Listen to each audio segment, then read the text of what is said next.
Hey there, it's Michael. Welcome to Whole Again, the show that can help you navigate today's uncertainty with more mindfulness, resilience, and grace. And today, I want to share a few words with you about mindfulness and jury duty. Yep, I know that's an interesting combination, so stay with me. The thing is, I'm 2 days in right now, as this episode is released, into a federal court jury duty summons. So I don't know if I've been selected for a jury or not. But before we get too far deep in this episode's topic, let's take a step back. Let's talk about why we even have a mindfulness practice. I believe having a practice like pause, breathe, reflect isn't about going off on a silent retreat as I did to start the year, or going down to Costa Rica and doing the Pura Vida lifestyle. I also don't think it's about sitting under a tree primarily like Buddha did.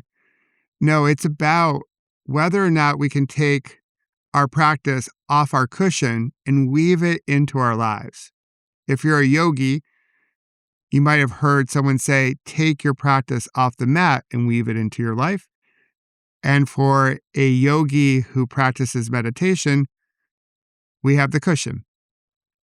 How do we take what we do on the cushion or on a walking meditation and make it part of our lives so we can approach life with some level of equanimity, as well as the other 4 immeasurable qualities of loving kindness, compassion, and joy? It's not about how many days in a row you can meditate.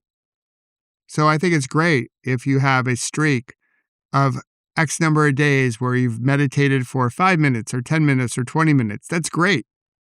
But I know so many people, and I imagine you do as well, that have this beautiful morning routine, but by 11:30 in the morning, well, the wheels of the bus are falling off. The key is how do we take our practice and what we discover by being on our cushion or on our mat and then weaving that into our lives. And I've had to tap into this as I approach jury duty. In New Jersey, where I live, federal court and jury duty works differently than, say, county court. With the county, you're selected to come for a day. You might get put on a jury, you might not, but it's only a day. With federal court, you're on call basically for 10 days.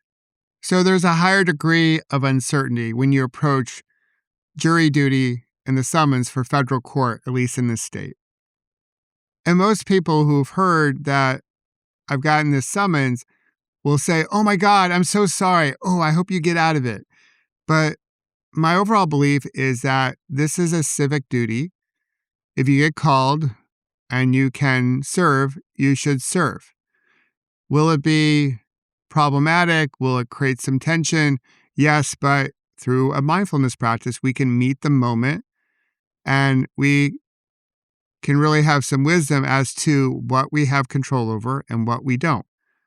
One poem, in addition to Rumi's Guest House that I keep near my desk, is the Serenity Prayer. You know the one. God grant me the courage. It's all about knowing what we can control and what we can't control. I thought I was doing pretty good. We'll see how this all unfolds. That was until I was going back and forth via text with a friend, and he said, my neighbor is a Fed court clerk there, where I'm going in Newark. I'm actually reading from his text right now. He's had cases go over a year. They actually still meet him and the other jury members for lunch yearly since they're all friends now. And I looked at that message and I gulped. A year? Like if I get selected, all right, I thought a case might last a few days, maybe a week, but a year? I could feel the stress bubbling up inside of me. So when we think about mindfulness, we start with mindfulness of the body and the sensations that we feel within the body. They could be pleasant, unpleasant, or neutral.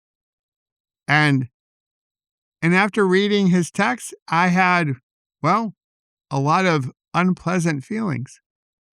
I started to get worried. I had a little anxiety, like a year. What am I going to do? A whole year? You got to be kidding me. Oh my God, what am I going to do? And I was already catapulted into the future, a future that I don't have control over.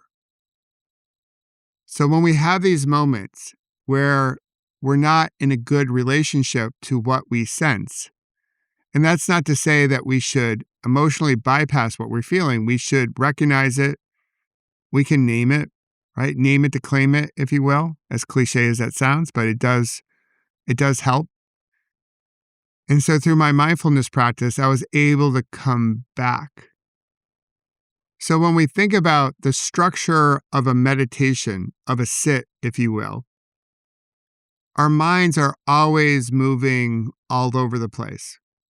Sometimes they go back to yesterday. Sometimes they're in the present moment. Sometimes they're worried about the future.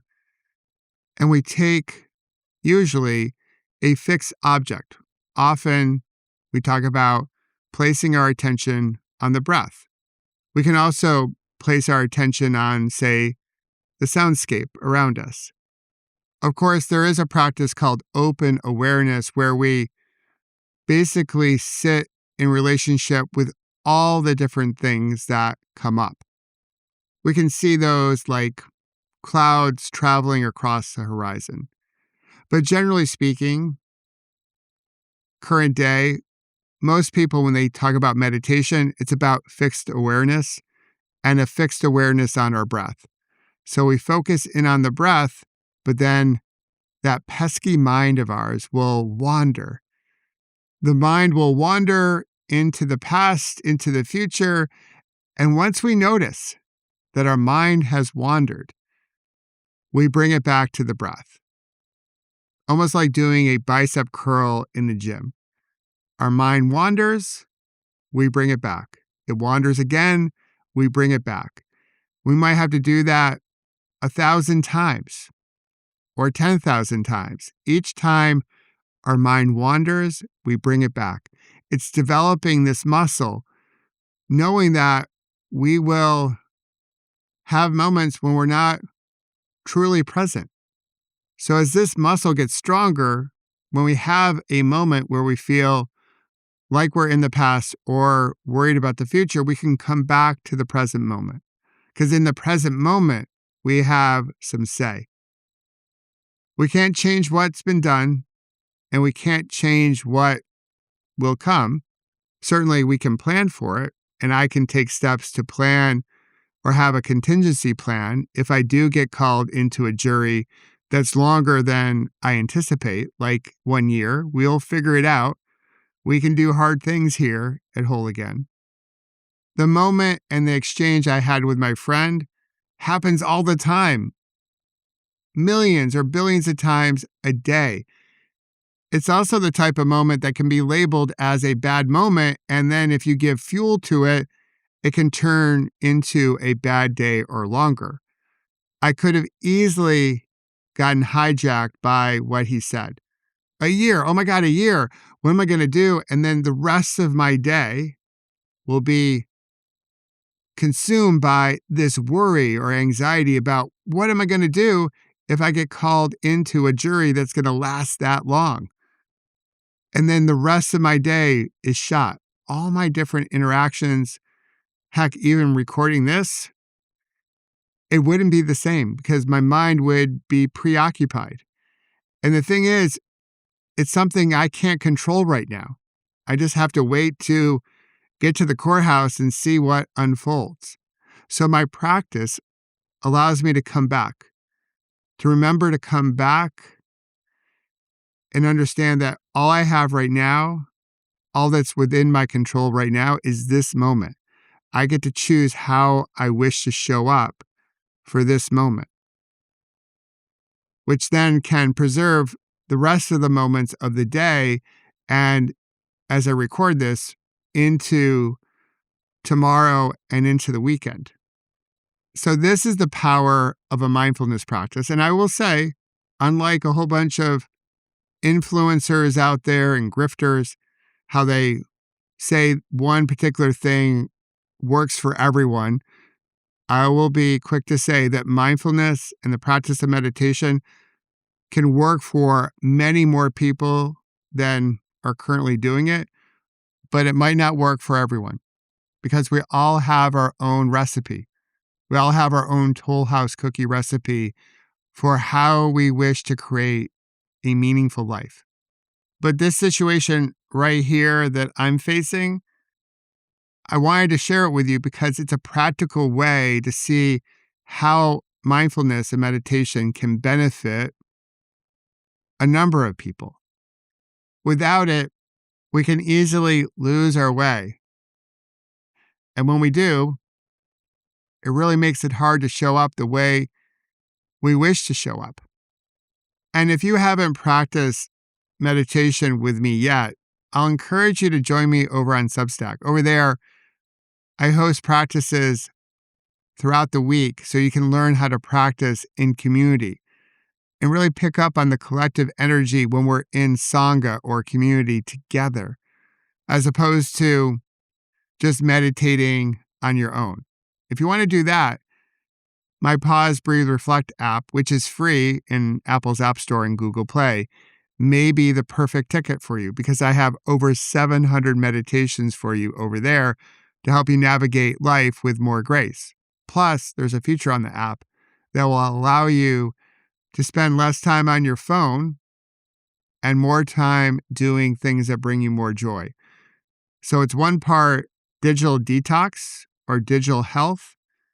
Another part is all about mindfulness and meditation so you can have more calm and more grace in your life. So I hope you'll check it out. But I wanted to share this story with you because it's such a real world example on how meditation and the practice of mindfulness can be beneficial to so many people.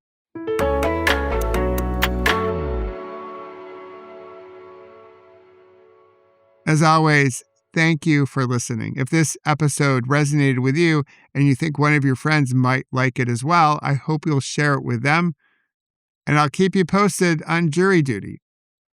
You might be seeing some episodes from the archive because I might not be able to record with the same cadence as I normally do. But we'll see. We'll let life unfold as it's meant to unfold. We can leverage our courage to know what we can and cannot control and have the wisdom to know the difference. And until next week, let's have fun storming the castle and remember to celebrate your scars as golden symbols of strength and resilience.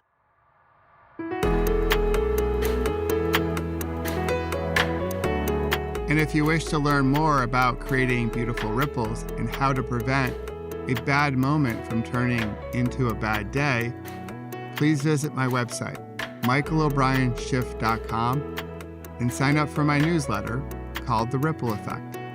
And join us each Monday, Wednesday, and Friday here at Whole Again and discover how you can heal, grow, and become more resilient. And celebrate our scars as golden symbols of strength and resilience.